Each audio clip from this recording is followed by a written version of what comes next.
קונים עכשיו דירה מהממת, ואתם חושבים שהשלב העיצוב הוא שלב רחוק, עד שנגיע לעיצוב, עד שיגנים את הבניין הזה, כמה זמן זה יקר כבר. אז יש לי חדשות בשבילכם. ברגע שמתחילים לבנות, זה הזמן להתעסק בעיצוב.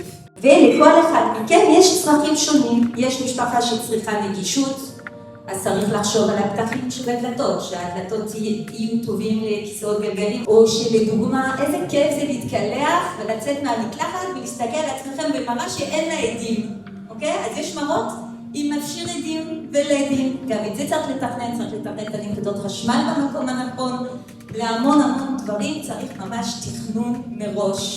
הבעל רוצה סגנון מסוים, האישה רוצה סגנון אחר, ואז נהיה מלחמות בבית. אנחנו גם מגשרים, אנחנו יודעים לעשות סגנון ייחודי של המשפחה שלכם, ואנחנו עושים שלום בית.